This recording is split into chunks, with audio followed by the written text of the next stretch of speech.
तर निवडणूक आयोगाची आज पुन्हा चर्चा होती आहे। उद्धव ठाकरे यांनी आयोगाला सवाल केले तर राज्य निवडणूक आयोग देखील हात झटकताय असं विधान उद्धव ठाकरे यांनी केलंय। त्याचबरोबर राज्य निवडणूक आयोग जर हात झटकताय तर मग आम्ही कुणाशी बोलायचं असा प्रश्न उद्धव ठाकरे यांनी उपस्थित केलाय। त्रुटींसह निवडणूक घेता तरी कशाला असा देखील महत्त्वाचा प्रश्न इथे उपस्थित करण्यात आलाय। थेट निवडून आलेले जाहीरच करून टाका, निवडणुका घेताच कशाला असा प्रश्न उद्धव ठाकरे यांनी निवडणूक आयोगाला उपस्थित केलाय। चोकलिंगम म्हणतात जबाबदारी आमची नाही, मग जबाबदारी तुमची नाही तर राज्य निवडणूक आयोग देखील हात झटकताय असं विधान उद्धव ठाकरे यांनी केलंय। विधानसभा निवडणुकीदरम्यान त्रुटी सांगितल्या होत्या, त्या त्रुटींवर काम करण्यात आलेलं नाहीये, त्यावर अजूनही काम झालं नाहीये असं थोरात म्हणालेले आहेत। सर्व राजकीय पक्षांचं एकमत होत नाही तोपर्यंत निवडणुका घेऊ नका असं राज ठाकरे म्हणालेत। सत्तेतील तिन्ही पक्षांसाठी तुम्ही काम करत नाहीत असं देखील मोठं विधान राज ठाकरे यांच्याकडून करण्यात आलंय। आज महाविकास आघाडीचं शिष्टमंडळ आणि त्याचबरोबर मनसे अध्यक्ष राज ठाकरे हे राज्य निवडणूक आयोगाच्या भेटीला गेलेले होते आणि त्या भेटी दरम्यान दोघांमध्ये चर्चा झाली आहे। विविध मुद्द्यांवर ही चर्चा झाली आहे। आपले काही प्रश्न महाविकास आघाडीने राज्य निवडणूक आयोगासमोर उपस्थित केले। राजकीय पक्षांना शेवटची मतदार यादी तुम्ही का दाखवत नाही असा सवाल राज ठाकरे यांनी उपस्थित केलाय। तर मतदार नोंदणी बंद करून लपवाछपवी कशासाठी करता असा देखील सवाल राज ठाकरे यांच्याकडून उपस्थित करण्यात आलाय। राजकीय पक्ष निवडणुका लढतात असं राज ठाकरे म्हणालेत।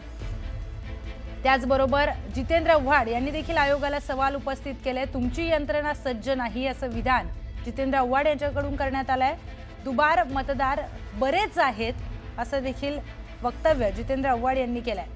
तुमची यंत्रणा सज्ज नाही असं जितेंद्र आव्हाड हे आयोगाला म्हणालेले आहेत। त्रुटींसह जर निवडणुका घ्यायच्या असतील तर निवडणुका कशाला घेता असं उद्धव ठाकरे म्हणाले। थेट जाऊयात आपल्या प्रतिनिधी प्रणाली कापसे यांच्याकडे। प्रणाली, काल ही बैठक झाली, आज आता महत्त्वाची बैठक पार पडली।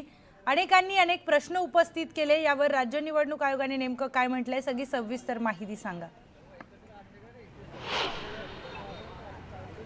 आपण जर बघितलं तर यातले सगळ्यात महत्त्वाचे मुद्दे जे आता पुढे येत आहेत ते मनसे अध्यक्ष राज ठाकरे यांनी असं म्हटलं की जर तुम्ही तयार नसाल तर तुम्ही निवडणुका घेऊ नका। सगळ्या राजकीय पक्षांचं जोपर्यंत एकमत होत नाही की ही जी संपूर्ण निवडणूक प्रक्रिया आहे ती पारदर्शकपणे पार पाडली जाती आहे, कुठल्याही सत्तेतल्या 3 पक्षासाठी तुम्ही काम करत नाही असं राज ठाकरे यांनी निवडणूक आयोगाला सांगितलं। राज्य निवडणूक आयोग असो निवडणूक आयोग असो हा आमच्यासाठी एकच आहे आणि त्यामुळं हे काम आमचं नाही ते काम आमचं नाही, हे आमच्याकडे येत नाही असं तुम्ही म्हणू नका। आमच्यासाठी निवडणूक आयोग हा एकच आहे असं राज ठाकरे यांनी इथं म्हटलेलं आहे। दुबार मतदार मोठ्या प्रमाणावर आहे असं जितेंद्र आव्हाड यांनी या ठिकाणी सांगितलेलं आहे।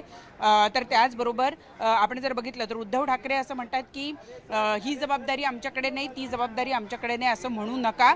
राज्य निवडणूक आयोग वेगळं सांगतं, त्यानंतर मुख्य निवडणूक अधिकारी वेगळं सांगतं, आम्ही बोलायचं तरी नेमकं कुणाशी असा सवाल या ठिकाणी उद्धव ठाकरे यांनी उपस्थित केलाय। आम्ही विधानसभा निवडणुकीच्या दरम्यान ज्या त्रुटी सांगितल्या होत्या त्यावर काम झालं नाही असा थेट आरोप बाळासाहेब थोरात यांनी लावलेला आहे। कारण आपल्याला माहिती आहे की विधानसभा निवडणुकीच्या पूर्वी सुद्धा काही पत्र हे निवडणूक आयोगाला लिहिण्यात आलेले होते आणि त्यामध्ये काही त्रुटी सांगण्यात आलेल्या होत्या।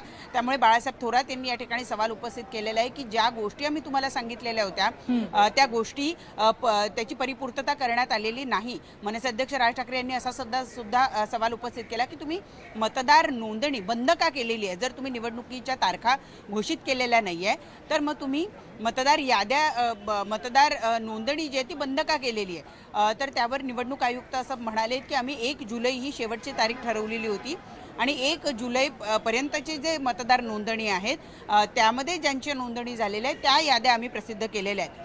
तर त्यावर राज ठाकरे असं म्हणाले की तुम्ही असं करू शकत नाही। दरम्यान